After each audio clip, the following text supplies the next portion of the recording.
Welcome back to another torch review. I have the Wowtac A1S in for testing today. Now I'm aware this one came out a while ago, but it's only recently that the company got in touch with me, and I know that viewers have said that they were interested in these types of products, i.e. more affordable torches. So we're going to fire away with the review. Hopefully we'll cover a few areas on this that haven't been covered before. This is the cool white version, but you can get it in neutral white.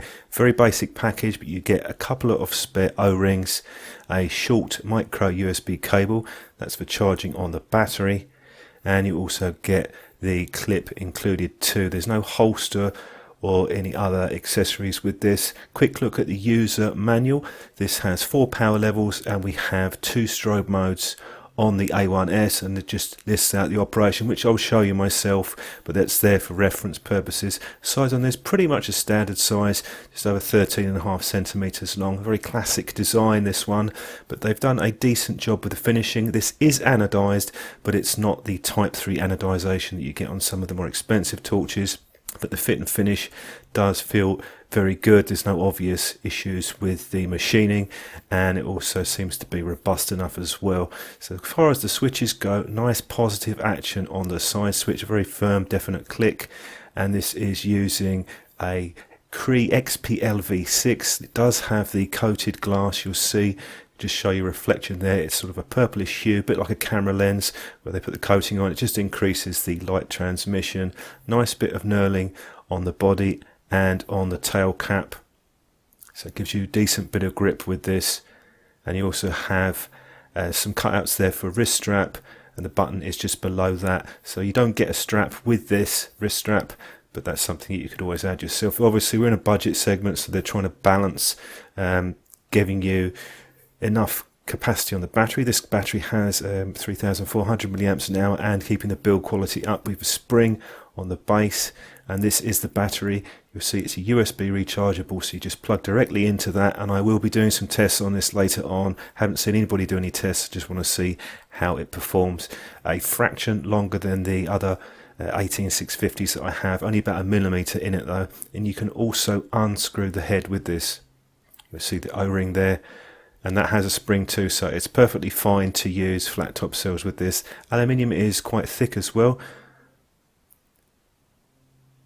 As far as the feel and finish in the hand, good. Have no obvious complaints with this. Don't know how the finish will hold up compared to the Type 3 torches, but at this price point seems like a very decent, good quality overall on the torch. Comparing it to the Phi torch, did a review on this recently. They're pretty much the same size, quite similar, but there are some differences between them.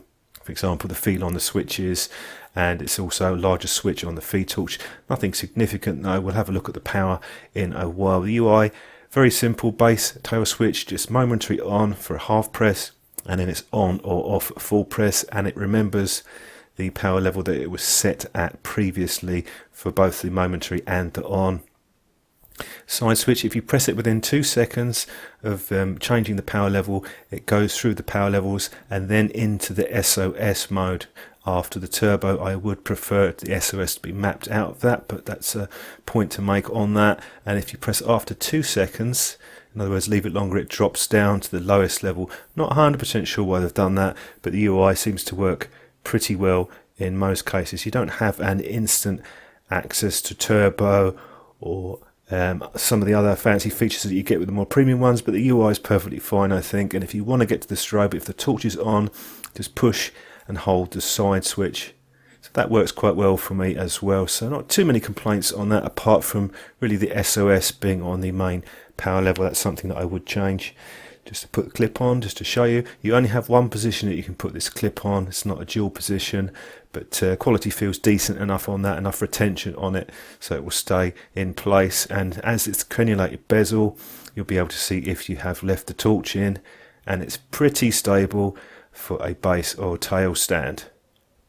Not all of the torches I've looked at of this style can actually base stand for some reason, and this is also anti-roll as well, so even if you have the clip off or it's not in that position, it's going to not roll around, which is a nice feature to see too. So the micro USB cable is a touch longer than normal, but I used my own and they all seem to work with this battery. We'll do a quick test in a while. They didn't have any problems at all with the water resistance on this. So this is the charging speed. It's red when it's charging, just over 3/4 of an amp. and when it's finished it changes to green when it's completed. I did test the termination and it was 4.23 volts, so that's a bit over the ideal 4.2. It's not dangerous, but it could shorten the number of cycles, so an area to improve there definitely. And the capacity just over the 3300, so that's close enough to the label capacity on the battery. I'm going to start off with the A1S at the lowest level. You just about be able to see this. Range is about 100 foot, and then we'll move up to the medium power setting, and then high. There's a good spacing on this. They're pretty well evenly spaced.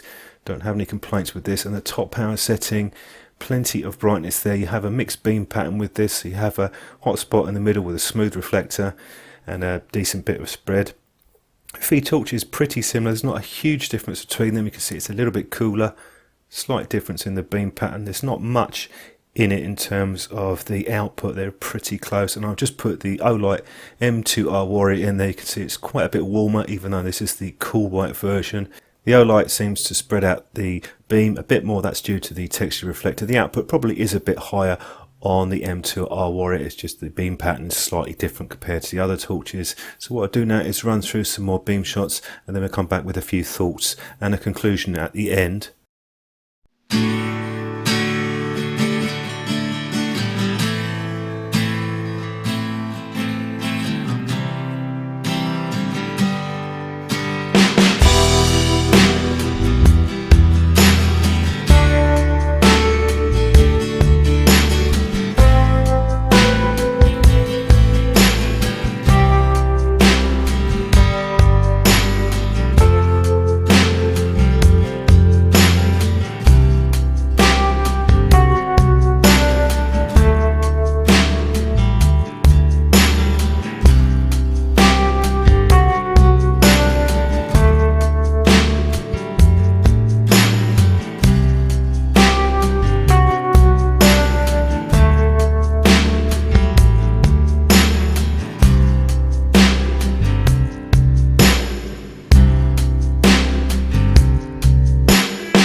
Some thoughts with the Wowtac A1S.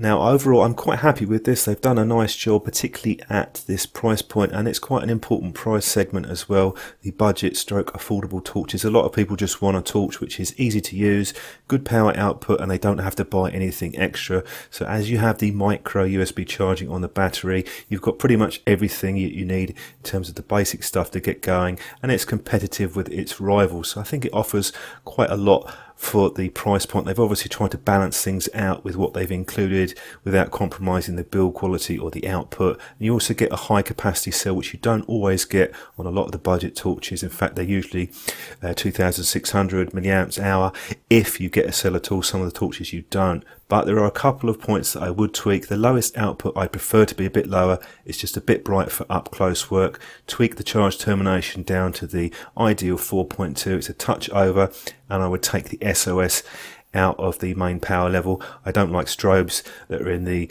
main settings because you have to cycle through them, and you don't really use the strobe modes that often. So a few minor points to note, but overall quite a strong product, particularly in terms of value for money. As it's been out a while, if you've got one of these, let me know what your thoughts are, and I will catch up with you in my next video review coming very soon.